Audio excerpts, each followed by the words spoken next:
Em uma realidade em que o custo de vida fica cada vez mais alto, como não se endividar? Para conversar sobre esse assunto, convidamos Paulo Maximiano, que é diretor do CRAU, um ministério que existe para ajudar indivíduos, famílias e igrejas a viverem em liberdade financeira. Olá, Paulo, seja bem-vindo e obrigado por receber o convite da revista Comunhão. E em uma realidade em que o custo de vida fica cada vez mais alto, como não se endividar? Ok, Vitor, boa tarde. Muito obrigado pelo convite. Prazer poder estar aqui com vocês, né? É uma pergunta interessante, né? Como não se endividar? A realidade hoje do nosso país é uma realidade um pouco dura e cruel. 82%, 82% da população brasileira está endividada.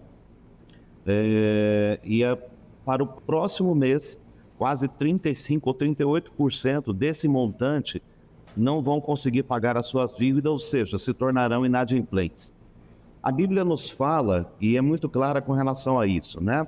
Não deva nada a ninguém, Romanos 13:8. Não faça dívida nenhuma, não deva nada a ninguém. Então, eu creio que o melhor conselho que eu posso dar, respondendo a esta pergunta, é seguir aquilo que a palavra de Deus ensina. Se a Bíblia diz não faça, então não faça. A Bíblia não vai dizer que ter dívida é pecado, que se você tiver dívida você não vai para o céu. A Bíblia não relata isso, mas ela nos orienta, ela nos aconselha a não entrarmos em dívidas. Provérbios 22 também diz: assim como os pobres são dominados pelos ricos, quem pede dinheiro emprestado se torna escravo daquele que empresta. Então, nós devemos seguir aquilo que a palavra de Deus diz e não entrarmos em dívida. Simples assim. Eu não posso, eu não faço. E não há necessidade para mim, então eu não vou comprar. As pessoas fazem dívida em cima da presunção, presumindo que amanhã vai estar tudo bem, igual está hoje. E a Bíblia diz: não presuma o amanhã como se ele fosse igual a hoje. Então nós fazemos dívidas em cima da presunção, pensando que tudo vai estar bem, o governo vai estar bem, o meu salário vai estar bem, tudo vai entrar na minha conta certo. E na verdade a pessoa se endivida por um longo período, muitas vezes, e pode ocorrer nesse meio, tá, alguma coisa que venha a não dar certo na sua vida financeira, e aí então ela está com uma dívida, e a Bíblia diz: não faça isso. Então, o melhor conselho que eu digo: obedeça a palavra de Deus. E por que as famílias andam tão endividadas? Quais valores pessoais influenciam nisso? Bom, as famílias andam endividadas justamente por uma dessas questões que eu acabei de dizer, né? Compram o que não precisam com o dinheiro que não têm para impressionar quem elas não conhecem. Ou seja, as pessoas, elas gostam do consumo. Nós vivemos num mundo altamente consumista, onde o ter é ser. Se eu tenho, eu sou. Se eu não tenho, quem eu sou? Então, a verdade é que nós não precisamos ter para ser, porque o nosso ser está relacionado à questão do ser da imagem de Cristo, ou seja, o nosso caráter tem que ser modelado pelo caráter de Cristo. Nós não temos que ter para ser alguma coisa, nós temos que ter sim o Senhor em nossa vida, nós temos que ter sim o exercício da palavra de Deus, da boa mordomia. Agora, as pessoas se endividam muitas vezes por questões de querer aparentar, de querer mostrar para o mundo que tem algo, ou que aquilo que ela adquiriu faz uma diferença tremenda na vida dela. Na verdade, nós como cristãos, nós não precisamos disso. Podemos dizer que o endividamento está relacionado a transtornos mentais e emocionais? Sim, inclusive, uma das coisas que nós aconselhamos sempre é você não comprar em momentos onde você tenha ou esteja passando por um certo desequilíbrio emocional. Você já percebeu que tem pessoas que muitas vezes elas vão às compras justamente quando estão passando por um momento, por uma fase um pouco ruim ou por questões emocionais difíceis. E a gente sempre diz o seguinte: nesses momentos você está suscetível a fazer qualquer coisa, principalmente aquilo que não é certo, né? As pessoas às vezes: eu vou ao shopping para poder espairecer a minha cabeça, para poder esquecer um pouco os meus problemas. E na verdade, quando você vai a um local desse, você está suscetível àquilo que o local te determina, ou seja, você nunca vai entrar no shopping e vai deixar de consumir alguma coisa, nem que seja questão de alimento. Tá? Então a gente sempre diz assim: nos momentos emocionais, você não toma determinadas decisões, momentos emocionais difíceis. você aguarda, você busca sabedoria em Deus, você pede a Deus o que fazer naquele momento. Um dos momentos que a gente analisa na palavra de Deus sobre isso, tá? Sobre tomada de decisões, é quando Jesus estava naquele barco, né, com todos dentro, e todos estavam desesperados, porque o barco iria afundar, o mar estava revolto. E na verdade a Bíblia nos diz o quê? Que Jesus estava dormindo naquele momento. Então, no momento difícil, no momento de turbulência, nós não tomamos decisões, nós aguardamos em Cristo, nós esperamos o Senhor, nós oramos e pedimos sabedoria a Deus sobre o que fazer, de que maneira fazer. E no momento de calma, de tranquilidade, aí então nós tomamos as decisões, principalmente no que diz respeito à questão da área financeira, Vitor. Principalmente no que diz respeito a essa área. As pessoas são emocionalmente levadas a consumir nesses momentos. Tá? E aí acontece o quê? Um desequilíbrio financeiro. E a pessoa muitas vezes ela faz uma pergunta, ela fala assim, nossa, eu não sei onde eu gastei, eu não sei o que eu fiz, eu não sei. No momento difícil, no momento de instabilidade, ela tomou decisões que não poderiam ser tomadas, né? Então, no momento de turbulência, nós aguardamos em Cristo e pedimos sabedoria para Ele. O consumo excessivo é sinal de adoecimento da alma? Como curar isso? O consumismo é algo terrível. Tem pessoas que sofrem, inclusive há uma doença diagnosticada chamada oniomania, tá? Que é a compulsão por compra. A pessoa ela compra sem, na verdade, saber, tá, o que ela está comprando, por que ela está comprando. Então, isso adoece com certeza a alma, tá? Isso adoece com certeza a mente da pessoa, tá? O consumismo elevado, desenfreado, tá? Ele vai acabar adoecendo. A palavra de Deus nos fala, Vitor, que nós devemos exercitar o fruto do Espírito. O fruto do Espírito que é? Está lá em Gálatas, né? Paz, longanimidade, benignidade, bondade, fidelidade, mansidão, domínio próprio. Tá? Então, o domínio próprio ele tem que fazer parte da vida do cristão. No que diz respeito à questão da área financeira, todas as vezes que nós estamos fugindo dos parâmetros ideais para uma estabilidade financeira, para aquilo que realmente o cristão deve exercitar, que é a verdadeira mordomia, a boa administração, nós temos que exercitar o fruto do Espírito, é o domínio próprio. Eu sempre digo o seguinte, né, para todos aqueles que trabalham na área de educação financeira, sabem muito bem disso. Se eu não posso, eu não faço. Se eu não tenho, eu não vou gastar. O problema é que o brasileiro, né, principalmente aí, vou colocar aqui o mundo cristão evangélico também, tá, que está dentro dessas estatísticas, acabam consumindo o que não tem, acabam gastando o que não tem. O brasileiro, ele acaba vivendo sempre acima da média, sempre acima do limite. Se ele ganha 1.000, ele vive com 1.200. Se ganha 2, ele vive com 2.500. Se ele ganha 10, ele vive com 12. Ou seja, nunca está bom, nunca ele está satisfeito. Quais as consequências do endividamento para o bem-estar das famílias? Bom, são várias consequências. Tá? São várias consequências, né? Desequilíbrio, tá? Desequilíbrio na questão da área do relacionamento familiar, principalmente no que diz respeito à questão de casais.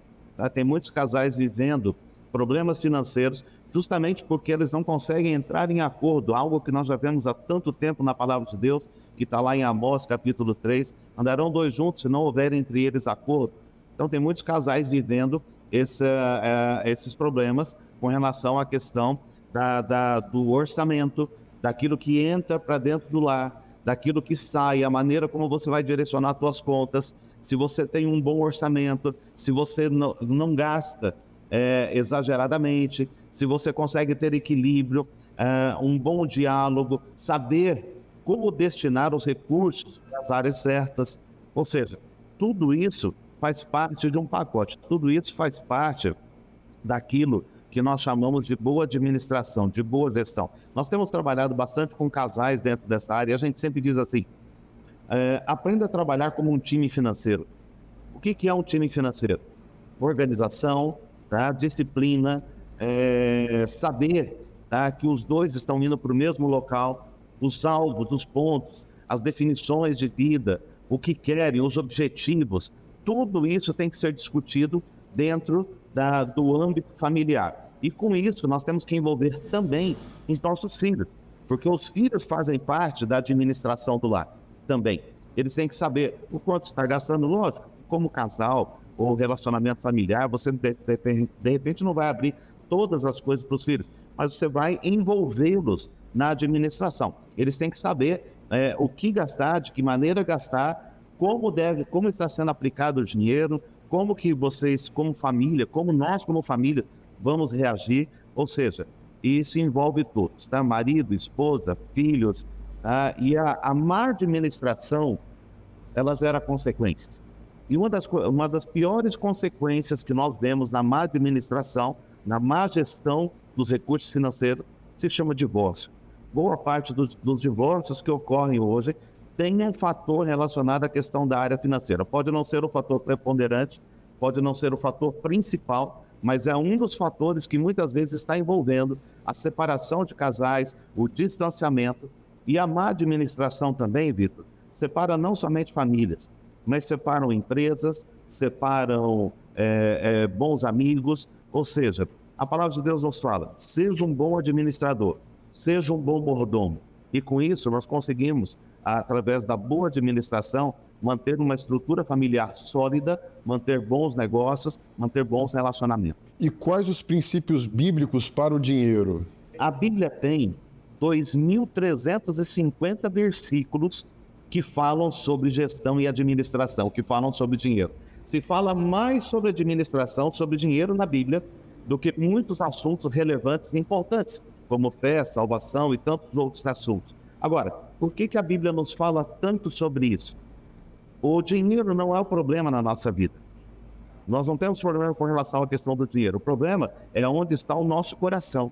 Muitas vezes o nosso coração está voltado a algo que quer dominar a nossa vida. E esse algo se chama recurso financeiro, se chama dinheiro.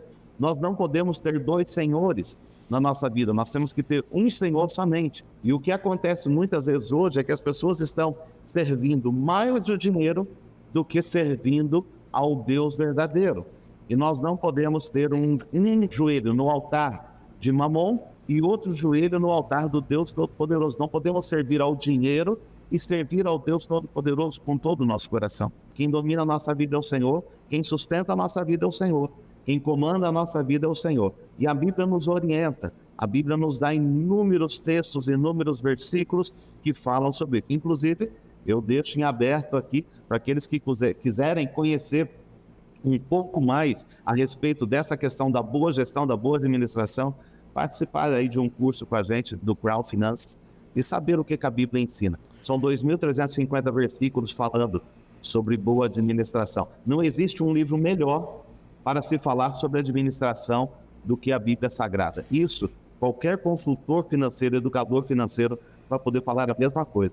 A Bíblia Sagrada, melhor livro de administração que existe. A única questão, Vitor, é colocar em prática. Porque somente ter o conhecimento não basta. Eu posso conhecer muito bem o que ela disse, mas se eu não colocar em prática, não resolve nada. Então eu tenho que ter o conhecimento, mas eu tenho que alinhar o meu conhecimento com a prática diária da Palavra de Deus. E como é o trabalho do Ministério Crown a ajudar as famílias a terem liberdade financeira? Então, nós temos trabalhado no Brasil há 21 anos e já são mais de 300 mil pessoas que passaram pelos nossos cursos, são mais de 20 mil líderes treinados trabalhando nas diversas igrejas no Brasil. Nós temos sempre levado essa palavra realmente de esperança. Muitas vezes, quando nós estamos dentro da luta financeira, dos problemas financeiros, muitas vezes a gente não consegue ver ou perceber que existe saída, mas existe sim. E a saída para a verdadeira liberdade financeira é a aplicação da palavra de Deus, é colocar em prática os ensinamentos da palavra de Deus. Então, nós levamos isso às diversas igrejas no Brasil, orientamos, ensinamos, treinamos a liderança, e esses líderes que são treinados, então, aplicam os cursos dentro das suas igrejas, e através desta aplicação dos cursos, nós vemos pessoas sendo libertas, pessoas vivendo uma transformação financeira. E algo que é importante nós dizermos aqui, nós não estamos falando de enriquecimento, nós não estamos falando de uma prosperidade que muitas vezes é falada de uma maneira errada hoje no meio cristão. Nós estamos falando aqui de uma prosperidade bíblica, de uma liberdade financeira. Isso não significa que você vai ter milhares de reais na sua conta. Pode até acontecer, e não há problema nenhum com relação a isso, tá? Mas nós estamos falando aqui de uma prosperidade integral. O que é a prosperidade integral? Você prospera em todas as áreas da tua vida, no teu relacionamento com Deus, no teu relacionamento familiar, no teu relacionamento com os filhos, você prospera principalmente no teu relacionamento com Deus, no teu relacionamento no meio cristão, no meio da tua igreja. Nós estamos falando de uma prosperidade integral. Então esse trabalho do Crown Finanças levar esse conhecimento bíblico, tá, às igrejas, treinar a liderança. E as igrejas, então, elas dão continuidade a esse processo. E algo que é muito importante, nós trabalhamos com educação financeira desde as crianças até os adultos. Porque finanças, você não começa a trabalhar agora somente quando você já tem determinada idade. Você começa a trabalhar com finanças lá no começo da tua vida. E se nós tivéssemos aprendido isso quando nós éramos crianças, nós teríamos evitado muitos erros na nossa vida. Teríamos evitado muitos problemas. Então, nós começamos com as crianças de 5 a 7 anos, que é um curso chamado ABC do Dinheiro. Trabalhamos com crianças de 8 a 12, adolescentes de 13 a 17.